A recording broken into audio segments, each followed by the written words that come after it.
नाज़रीन उल्टी हो गई सब तदबीरें, कुछ ना दावों ने काम किया। देखा इस हुकूमत ने बयानबाजी के सिवा तो कुछ नहीं किया। शहजाद अकबर शायद अब भी पुरुम्मीद हैं, लेकिन खान साहब 7 महीने पहले ही मायूस हो चुके हैं। सही जवाब। अकबर कहते हैं कि बरतानवी कानून के तहत सज़ा याफ्ता शख्स को विजिट वीज़ा ही नहीं मिल सकता। वैसे भी नवाज शरीफ बरतानिया में कोई इलाज मुआलजा नहीं करवा रहे हैं, उन्होंने तो वहाँ पर एक टीका भी नहीं लगवाया है। शहजाद अकबर साहब ने यह भी बताया कि बरतानिया ने हमें नवाज शरीफ की हवालगी की दरख्वास्त देने का कहा है, जिस पर पाकिस्तान ने मामला बरतानिया पर छोड़ दिया है कि वो खुद देख कर फैसला करें कि बरतानवी कानून नवाज शरीफ को विजिट पर क़याम की इजाज़त देता भी है या नहीं। सुने, हुकूमत नवाज शरीफ साहब से मुतालिक क्या क्या दावे करती रही है। हम ब्रिटिश गवर्नमेंट से बात कर रहे हैं, अगर एक्सट्रेडिशन मांगते हैं तो वो लंबा प्रोसेस, हम कह रहे हैं जो डिपोर्ट करो, क्योंकि ये झूठ बोल के यहाँ से गया था कि इसको बीमारी है। मुझे जाना पड़ा तो फिर मैं बोरिस जॉनसन से बात करूँ। यकीन दिलाता हूँ कि इंशाअल्लाह 15 जनवरी तक नवाज शरीफ पाकिस्तान में होंगे। नवाज शरीफ साहब के लिए हमारी पूरी कोशिश होगी कि 25 दिसंबर तक वापस आ जाएं और अपनी सालगिरह अपनों में मनाएं, हम में और आप में मनाएं, और अगर वो फिर भी रूठे रहे तो इंशाल्लाह 15 जनवरी तक जो है वो आ जाएंगे। ओ भाई मारो मुझे, मारो मुझे। नाज़रीन उल्टी हो गई सब तदबीरें, कुछ ना दावों ने काम किया। देखा इस हुकूमत ने बयानबाजी के सिवा तो कुछ नहीं किया। चाह रहे हैं इसको डिपोर्ट करवाएं, वो अभी बुलवा सकते हैं। शेख रशीद कहते हैं निकल गए हुकूमत के हाथ से, अब सिर्फ पछतावा रह गया है, वापस लाना मुश्किल है बहुत। देखें अब क्या करें, एक आदमी धोखा देता है। पहले तो खैर NRO साइन करके चला गया था मुशर्रफ के साथ सऊदी अरेबिया, वो भी झूठ बोलता रहा कि मैं इस बार ऐसा एक्टिंग की है कि वो बॉलीवुड में भी मेरे ख्याल में ऑस्कर मिल जाता वो एक्टिंग का।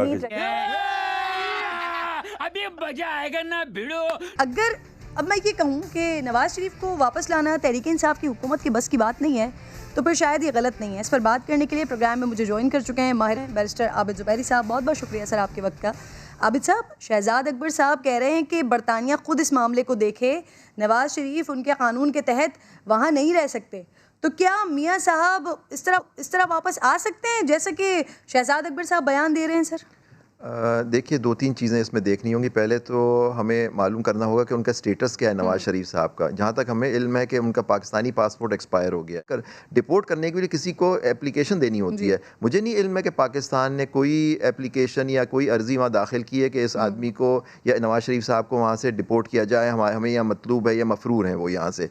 तो लेकिन वहाँ अलग एक इंग्लिश सिस्टम जो अपना जुडिशल सिस्टम है कि अगर वहाँ से उन्होंने कोई एप्लीकेशन भी दी और कोई एग्जेक्टिव ऑर्डर जैसे फरमा रहे थे शहजाद अकबर साहब के पास करती है, उसको वहाँ चैलेंज किया जा सकता है। कोई नवाज शरीफ के वहाँ वकला होंगे, उसको चैलेंज करेंगे। देखें दुनिया भर में आप देखते हैं इंग्लैंड से अमेरिका जैसे बाज़ लोगों को वहाँ से चाहता है डिपोर्ट करें, उसका भी एक लंबा प्रोसेस होता है। अभी आपने नकवी साहब का केस देखा, वो जो अबराज वाले थे, उसके अंदर भी वहाँ प्रोसीडिंग्स अभी चल रही हैं या अभी तो मेरे ख्याल से अभी तक वो डिपोर्ट नहीं हुए। तो एक पूरा एक लाहे अमल वहाँ होता है, वहाँ कानूनी तकाजे पूरे किए जाते हैं, उसके बाद वहाँ फैसला होता है और उसकी अपीलें भी होती हैं। सर ये हुकूमत तो इस तरह से बावर कराने की कोशिश कर रही है जैसे ये बड़ा आसान और सादा हल है। पिछले साल भी ऐसे ही हुआ था, उस वक्त भी ये डिपोर्ट करवाने की बातें की गई थी, अब भी कर लिया है, कर रहे हैं। तो सर ये इतना आसान प्रोसेस है डिपोर्ट मैं कराना? नहीं समझता आसान प्रोसेस है। अगर इतना आसान होता मुझे तो ये पहले तो इनको ये बावर कराना है हमें कि क्या उन्होंने कोई एप्लीकेशन कोई अर्जी वहाँ दाखिल की है। सर पहले दी थी, उसकी कोई अहमियत नहीं थी। नहीं, मुझे नहीं मालूम कि उन्होंने दी थी। अगर दी थी तो उसका क्या हुआ, उन्होंने क्या वहाँ की हुकूमत ने, वहाँ के होम ऑफिस ने रिजेक्ट की या नहीं?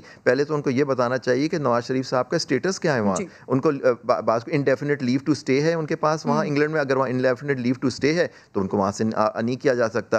फिर वहाँ अगर किसी को आपको डिपोर्ट कराना होता है, पहली बात है जहाँ तक मेरे इल्म में है कि इंग्लैंड और पाकिस्तान की कोई ट्रीटी इस तरह की नहीं है कि एक दूसरे के मुजरमान को या मुल्जिमान को आप एक दूसरे के डिपोर्ट करें। अगर वो चीज़ नहीं है तो वहाँ आप एप्लीकेशन दें, पर वहाँ उसके लीगल प्रोसीडिंग्स को वहाँ फॉलो करें। उसके बगैर मेरे ख्याल से इतना आसान नहीं है। लेकिन अगर आप चाहते हैं किसी आदमी को वापस लाना या उनके खिलाफ, आपको कुछ कोशिश तो करनी चाहिए, आपको वहाँ कुछ प्रोसीडिंग्स करनी चाहिए। मेरे इल्म में नहीं है कि कोई उन्होंने पाकिस्तानी हुकूमत ने आज तक कोई वहाँ प्रोसीडिंग्स की हैं या नहीं।